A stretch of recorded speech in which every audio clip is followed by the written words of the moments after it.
Think back to a time you opened a heavy multi-disc dual case and felt that slight crack in the plastic hinge, the universal sound of a 100-hour commitment. You saw that role-playing game label on the back and you knew exactly what you were in for. A lot of reading, a lot of menus, and a protagonist who looks like he spends more on hair gel than he does on armour. Back then, we didn't really need the J. It was just an unspoken contract. Japan provided the melodrama, and we provided the fun callous. If a game had sweeping camera angles, a soundtrack like a distressed orchestra, and a combat system that let you go and make a sandwich while the summon animation played out, you knew it came from the East. But lately, that contract has become a legal nightmare. We've reached a weird point in 2026 where JRPG feels less like a coordinate on a map and more like an aesthetic threat. You have games like Sea of Stars, developed by Canadians who clearly spent their youth worshipping at the altar of Chrono Trigger, that feel more Japanese than the hyper-realistic grit fests currently coming out of Tokyo. Meanwhile, the legends at From Software are making games so bleak and western coded that calling Elden Ring a JRPG feels like calling a steak a salad just because it was served in Kyoto. It makes you wonder if the label is actually helping us find games we like, or if it's just a set of vintage handcuffs we're too nostalgic to take off.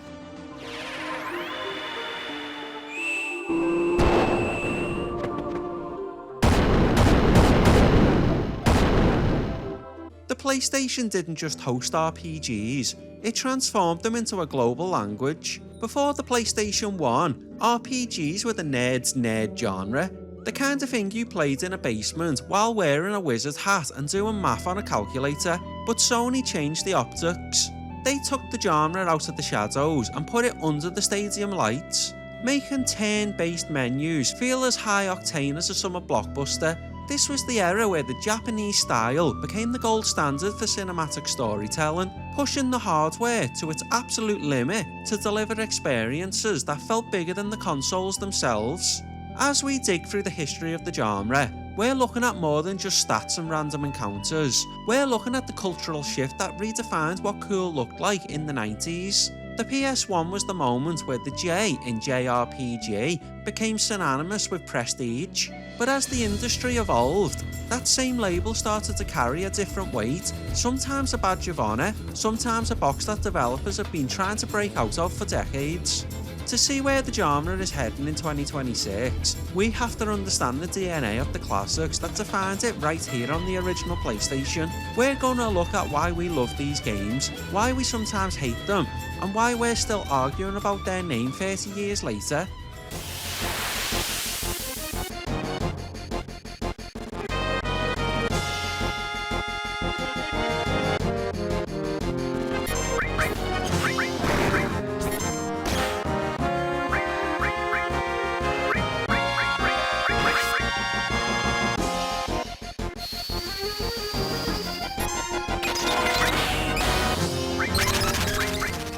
Before we get into the heavy history, we have to confess my own bias. My first real brush with this genre wasn't a slow burn, it was a total system shock. I remember looking at the back of a rental case, it might have been Wild Arms or Suikoden, and seeing a screenshot of a battle menu. To a kid raised on Sonic and Mario, it looked like a spreadsheet. I remember thinking, why would I want to select attack from a list? Why can't I just attack? It felt counterintuitive, like trying to play a sport by sending a letter to the referee. But then, the music kicked in, the world opened up. Suddenly, I wasn't just pressing buttons to survive, I was making decisions that felt like they had weight. That was the magic trick of the PlayStation 1 era. It tricked us into loving the math by wrapping it in the most beautiful myth possible. You stop seeing the menus and start seeing the stakes. You realise that the J wasn't just about where the game was made, it was a promise that you were about to go on a journey that would make you feel like the protagonist of your own anime. We all have that one game that converted us, that one save file we can't bring ourselves to delete even 20 years later. For me, it was the realisation that a game could be more than a distraction, it could be a memory, and that's the lens we're using today as we break down the most debated label in gaming.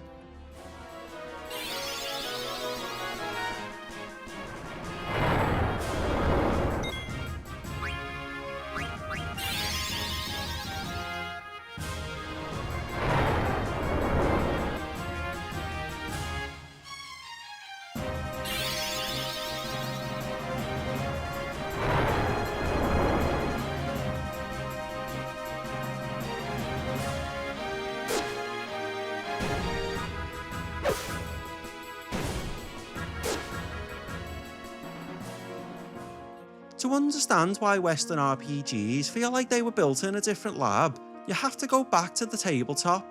Western design is essentially a decades-long multi-billion-dollar attempt to digitalise Dungeons & Dragons without the DM eating all your snacks. The core philosophy here isn't storytelling, it's agency. In a classic Western RPG, the game is the dungeon master, and you are the chaotic player whose sole purpose is to see how many of the DM's carefully laid plans you can ruin in a single session.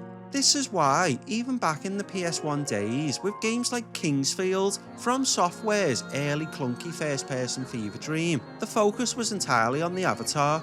You aren't playing a character with a backstory, you're playing a blank slate. With the personality of a brick, you create your own hero, you pick your own stats, and you make choices that ideally change the world around you. If you want to be a hero who saves the village, great. If you want to be a guy who steals every loaf of bread from the village and leaves everyone to starve, the game generally lets you try. It's role-playing in the most literal tabletop sense. You are assuming a role and deciding how that person reacts to a crisis. It's gritty, it's often non-linear, and it's deeply rooted in the idea that the player's freedom is the most important thing in the room. If the game world is a sandbox, it doesn't care if you build a castle or just dig a hole and sit in it for 40 hours. It's a simulation of a life you don't actually want to lead, usually involving a lot of weight management menus and wondering why your character is encumbered because you picked up one too many rusty spoons. But I guess I owe you because you saved me too. Payback time.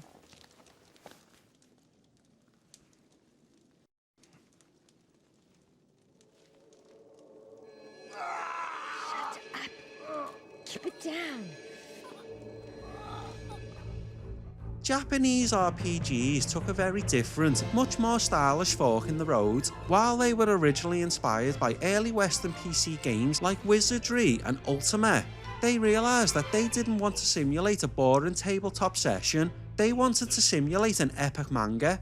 The focus shifted from who do you want to be to let me tell you the most insane story you've ever heard about these specific, emotionally traumatised teenagers. In a JRPG, you aren't an avatar, you're a guardian. You are steering a character like Cloud or Squall or Ryu through a meticulously crafted, invisible tunnel. You don't get to decide if the protagonist is a hero or a villain, because the writer decided that 3 years ago in a feverish boardroom meeting in Tokyo.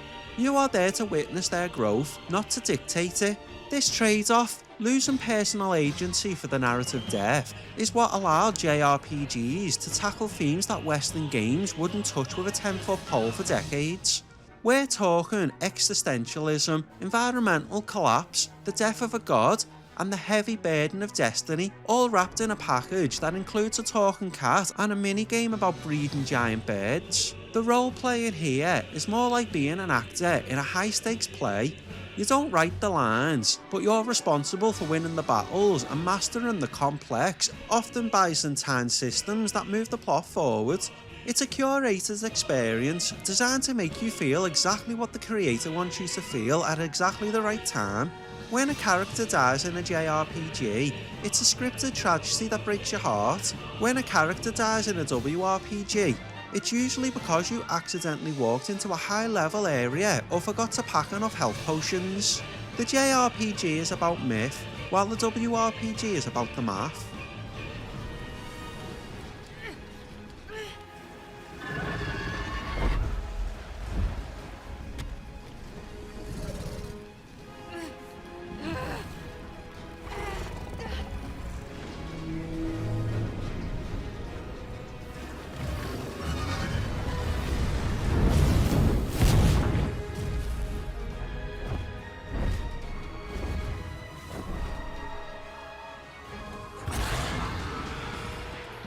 Every golden age has its sunset, and for the JRPG, the late 2000s and early 2010s felt less like a sunset and more like being locked in a dark room with a guide that hasn't been updated since 1997. This was the era where JRPG stopped being about a descriptor of quality and started being used as a bit of playground insult. While Western developers were making massive technical leaps with open world tech in games like Skyrim or the choose your own trauma cinematic style, style of Mass Effect, the Japanese industry seemed too many critics at the time to be stuck in a permanent loop of nostalgia. The term became associated with everything the modern gamer was supposed to hate. Linear corridors that felt like they were designed by an interior decorator with a grudge. Endless random encounters that interrupted you every 3 steps. And long unskippable dialogue boxes that treated your time like an infinite resource.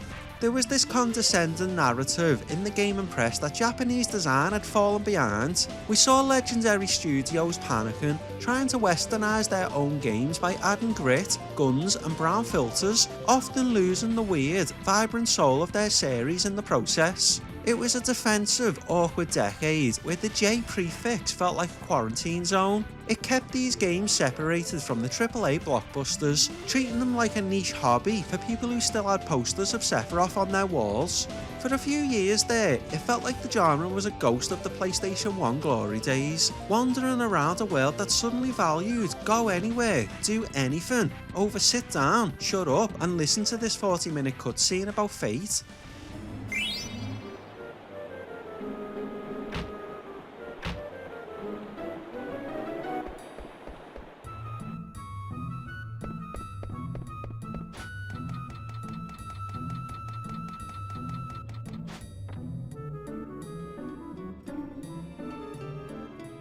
But you can't keep a good genre down, especially one fueled by the sheer power of orchestral strings and teenager angst. The mid-2010s saw a massive shift in the tide, and suddenly, the J in JRPG became cool again. The turning point wasn't because the Japanese developers finally figured out how to make a Western sandbox. It was because they doubled down on the very things we were told were dead. Games like Persona 5 arrived and proved you could have a 100-hour stylish turn-based experience that felt more modern and relevant than anything else on the market. It didn't try to be The Witcher.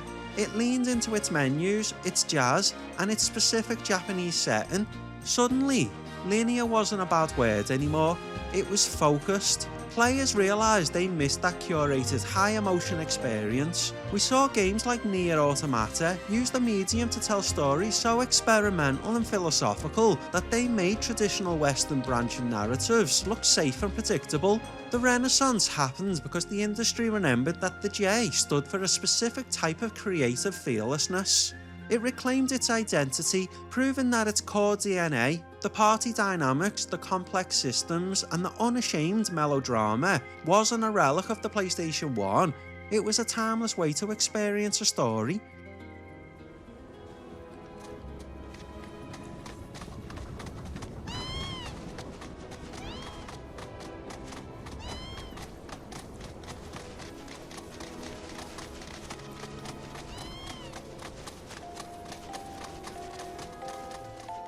Despite the massive comeback, we've reached the point where the people actually making these games are starting to ask if we can please stop calling them that. In recent years, several legendary Japanese developers have expressed that they find the term JRPG a bit, well, alienating.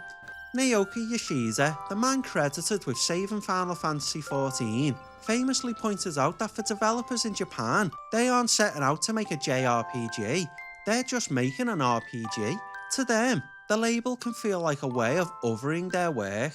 It's like we've built a separate, secondary category for them based on their passport rather than their pixels.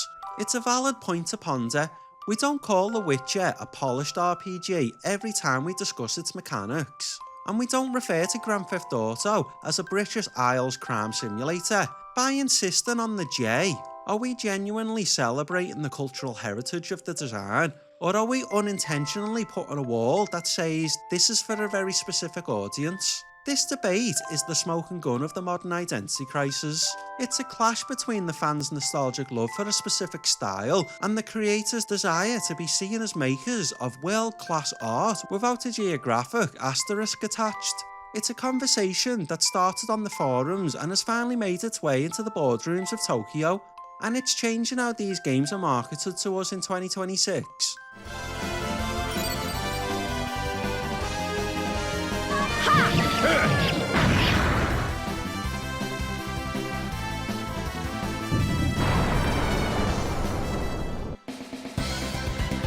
Did you think you could defeat me?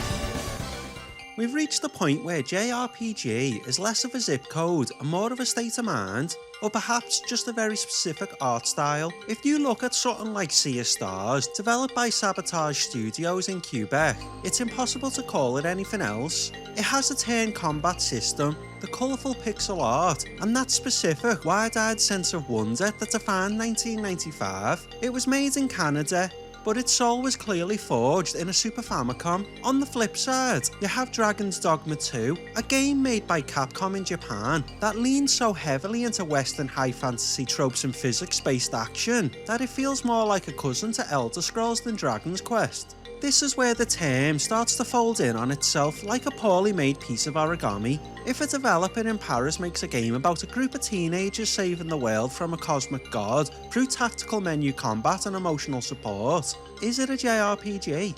Most players would say yes, because we've successfully decoupled the mechanics from the map.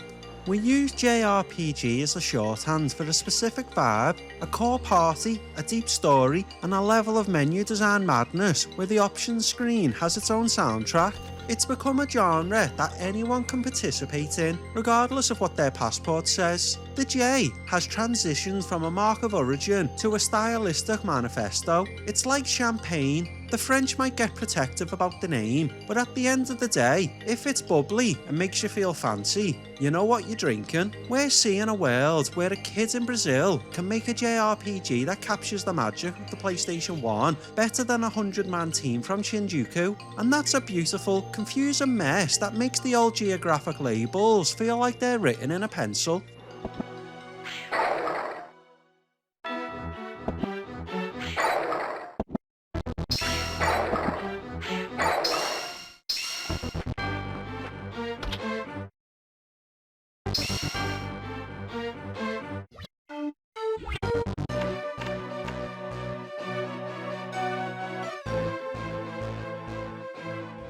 There's a common myth that JRPGs are defined by turn-based combat, usually spread by people who haven't played one since 1999, but the true mechanical heart of the genre isn't the menu, it's the party. In a Western RPG, your companions are basically highly specialised luggage. They're tools to bring along to pick a lock or tank a hit, and if they die, you usually just reload a save or find a new elf. In a JRPG, if the party isn't talking, the game isn't moving. The mechanics are literally built to force you into being a social worker. You aren't just managing HP, you're managing social links, affinity levels, and link attacks. It's a design philosophy that says, sure, you have a sword the size of a surfboard, but you're still going to lose if you don't talk to the cat person in your group about their trauma. Compare that to the lone wanderer of the West, where the skill tree is designed to make you a self-sufficient god who doesn't need anyone. A JRPG is a collective.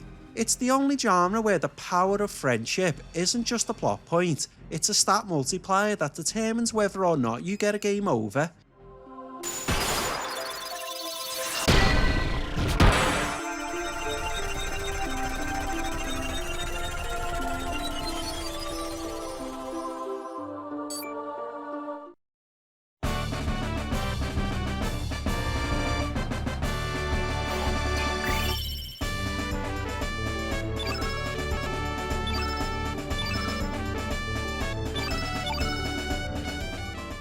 So is the term JRPG actually obsolete, or are we just witnessing its final boss form? As we move deeper into 2026, the lines are more blurred than they've ever been. With the rise of what some games are called hybrid RPGs, games that blend the cinematic, character-driven focus of Japan with the open-ended, do-whatever-you-want systems of the West, the old boxes are officially falling apart. We're seeing a globalised era of game design where creators are picking and choosing their favourite elements like they're at a genre buffet. You want a deep lore of a Western CRPG, but the flashy, screen-shaking combat of a Japanese action title. There's probably a game for that being announced on Twitter right now. Perhaps the term will stick around simply because it's a helpful shorthand for the audience. When we say JRPG, we're signalling a specific expectation of tone and structure. It's a vibe check. It tells the player, expect to care about these characters, expect some turn-based strategy, and expect to see at least one person with a weapon that defies the laws of physics. It's like saying film noir or Bossa Nova. It describes a mood and a heritage rather than a strict set of rules. As I dig through the next 1,000 entries in this index, I suspect we're going to find dozens of titles that refuse to stay in their lane. Games that were called JRPGs in 1998 but feel like something else entirely when you actually pick up the controller today. We might be moving towards a future where we stop arguing about where a game is from and start focusing on the design philosophy it embraces. But let's be honest, as long as there's a difference between clicking a goblin until it dies and select an attack from a neon blue menu, we're probably going to keep using that J just so we know what kind of snacks to buy for the long haul. That's the last of them? I genuinely have no clue what just happened, but I take it you're okay? Wait, bad news. Enemy backup's headed your way. You need to book it right now. Ultimately, whether you call them JRPGs, RPGs, or just those games that make me cry about a floating crystal, the label matters far less than the impact they've left on the medium. We've spent decades trying to categorise these experiences, putting them into neat little boxes so we can argue about them on forums, but the original PlayStation showed us that you can't really bottle up lightning. The PS1 era was the big bang, the moment the world realised that games could be more than just a test of reflexes or a way to kill 20 minutes. They could be a test of our empathy, our patience, and our capacity to dream. They taught us that a group of pixels could have a soul, and that a MIDI soundtrack could carry the weight of a world-ending tragedy. When you think back at those nights huddled in front of a CRT, watching the disk drive flicker while you waited for a boss transition, you weren't thinking about the geography, you were thinking about how to save a world that felt more real than the one outside your bedroom window. As we continue this journey through the PSX Index, we're going to see this debate play out in real time across hundreds of different discs. We'll see the games that stayed true to the tradition and the ones that tried to set the blueprint for something entirely new. We'll see the weird experiments that failed and the masterpieces that changed everything. The lines between East and West will continue to blur, and the definitions will keep shifting, but the feeling of standing on a world map for the first time with a brand new airship, a party of misfits at your back, and an impossible task ahead of you, that's universal. It doesn't matter if the code was written in Tokyo, Toronto, or Timbuktu, that feeling of adventure is the real reason we keep coming back to the grey box. We are here to document the history, but we're here to remember the feeling, because at the end of the day, a game is only as good as the memory it leaves behind when the power cable is pulled. If you want to join the party for the long haul, hit the subscribe button. It's the only way to make sure our synergy stats stay high. Drop a comment below with the game that first made you fall in love for the genre, and don't forget to like the video to help us bypass the algorithm's random encounters. You can follow the full journey through the playlist on the screen now, as we continue documenting every single one of the 1,278 PS1 entries. I'll see you on the next one.